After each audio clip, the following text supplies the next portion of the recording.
احنا جايين النهارده انا وباشمهندس محمد نعرفكم ان كل 5000 كيلو لازم تعمل صيانه للسكوتر بتاعك اللي هي اسمها ايه؟ الصيانه الدوريه. الصيانه الدوريه اول حاجه فيها بنبصوا على دوره البنزين اللي هي عباره عن رداخ فلتر البنزين، الكربراتير بنفتحه وننضفه اللزق. تاني حاجه في الصيانه الدوريه بنبصوا على الكهرباء، بوجيه، بلاطه، ملف. تالت حاجه معانا في الصيانه الدوريه ممكن تبقى سايق ايدك وجعاك من السواقه، ده الميزان بيبقى فيه مشكله، او المساعدين معوجين، او الاكس بتاع العجله فيها مشكله، او بلي الجنط كمان في العجله الاماميه يبقى فيها مشكله. رابع حاجه معانا النهارده اللي هي الات الجر، ودي اهم حاجه معايا النهارده. عباره عن ايه؟ كلاتش خلفي، كلاتش امامي اللي هو راكب على الكرنك وبيدي الامر، سير سحب وبكر السحب. خامس حاجه معايا النهارده اللي هي الزيوت.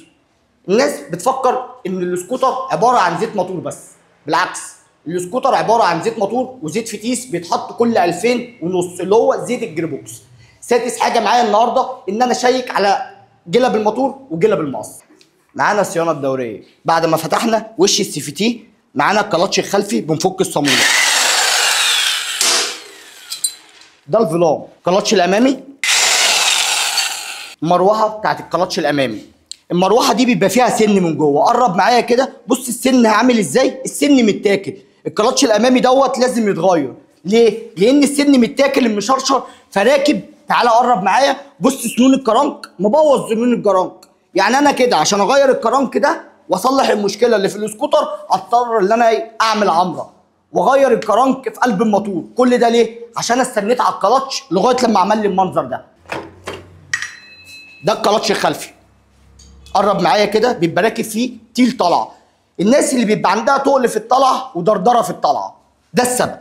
مفيش اي حاجه تانية في السكوتر ليها علاقه بالدردره والتقل غير التيل الطلعه. والتيل الطلعه لما بيبقى بايظ بيأثر على عمود الديربوكس، بيأثر على الكلاتش، فبنضطروا اللي احنا نغيره مجموعه ديربوكس. مجموعه الديربوكس بتعدي ال 4000 جنيه، فاحنا في غنى عن كل ده. تالت حاجه معانا سير السحب، اهم جزئيه.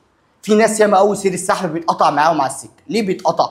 عشان بيبقوش فتحوا هنا ولا شافوا السير بتاعهم هيتقطع امتى. تاني حاجه بيركبوا السير ده كوبي. السير يا جدعان ما ينفعش يركب كوبي، السير لا يركب اصل، لا يبقى انت مستهتر ومش خايف على حياتك. رابع حاجه معانا الكلاتش الامامي، ده عباره عن حاجتين، جواه بكر سحب. بكر السحب دوت كل 5000 كيلو. قرب معايا كده بص البكره عامله ازاي. كل 5000 كيلو بتتغير، بفتح بعمل الصيانه. ده اللي في الغالب كل 5000 كيلو بيبقى ثابت معايا في التغيير. بنعرف امتى بايظ؟ قرب بيبقى هنا مدردر متاكل مش نفس السوا. حاجه تانية بيبقى فيه اصوات، تمسك البكر يعمل اصوات. تالت حاجه ممكن تبقى خامه وحشه فما تقعدش معايا 5000 كيلو، اخرها 2000 وتبدا تعمل اصوات، السحب ما يبقاش احسن حاجه. بعد كده نيجوا لاهم جزئيه الكلاتش الامامي. الكلاتش الامامي دوت هو اللي بيدي كل الامر. كرنك يتحرك يحرك الكلاتش الامامي، يحرك السير يشد الكلاتش الخلفي. كده كده معانا في الصيانه الفلتر بنفتحوه، لو عايز يتغير بنغيروه، غير كده بننضفوه ونركبوه تاني. اخر حاجه عايز اقول لكم عليها، احنا في دكتور سكوتر جايين نغيروا اللعبه بتاع سوق السكوترات في مصر. هتقول لي ليه؟ هقول لك انا هديك ضمان على مصنعيتي وضمان على اي قطعه غيار هتاخدها من عندي انا مركبها لك بايدي، ليك ضمان عليها 6 شهور. مستنيينكم الجمعه الجايه في دكتور سكوتر. قضنا لكم ضمان 6 شهور على المصنعيه، 6 شهور على قطع غيار، 6 شهور على العمره. مش بس كده، مفاجاتنا ما خلصتش. اول 10 هيجوا هيكون لهم هدايا ياما قوي ببلاش. تيل فرامل، بوجيه، زيت فتيس، فلتر هواء.